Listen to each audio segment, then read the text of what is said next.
Gledališče je navadno ogledalo časa in ljudje skozi predstave iščejo svojo resnico in svoje mesto v družbi. Tudi festivalske predstave jim nudijo podobne občutke in vsako leto pričakujejo neko vznemirjenje sigurno, ko obiskujejo Prešernovo gledališče Kranj. Gospa Mirjam, ali se trudite glede na obisk, da bi širili festival, da bi ponudili tudi vsebinsko vedno nekaj boljšega in večjega? Ja, to je težko. Jaz sem vam ravno danes ob zaključku povedala, da je nemogoče od nas pričakovati vedno več z trenutnimi finančnimi in kadrovskimi zmožnostmi, pač to ne gre. To je nek maksimum, ki ga zmoremo.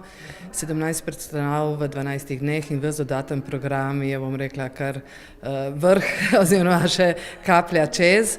Tako da v prihodnosti bo treba verjetno razmišljati ali o krčenju ali o nekako spremembi, ker smo videli, da enostavno finance ostajajo na isti ravni, cene pa vsi vemo, da poskakujejo.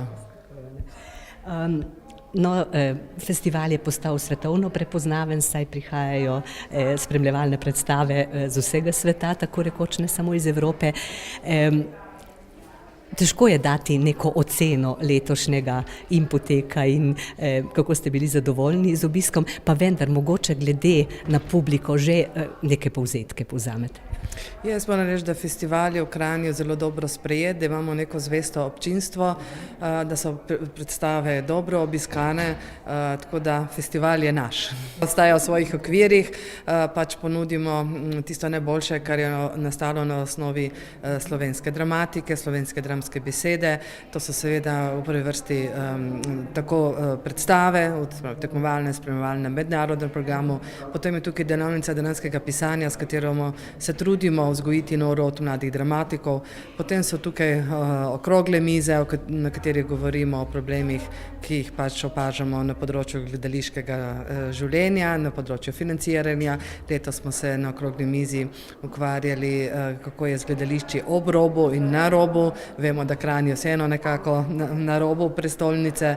Tako da, bom rekla, ena stalnica festivala je, seveda pa so vsako leto druge predstave, tako da ne moramo reči, da je festival vseeno vsako leto enak. Finančni zalogaj sigurno ni majhen. Trudite se verjetno pridobiti donatorje, sponzorje, finančno podporo. Kako izgleda na občinski in državni ravni? Je še zadovoljivo?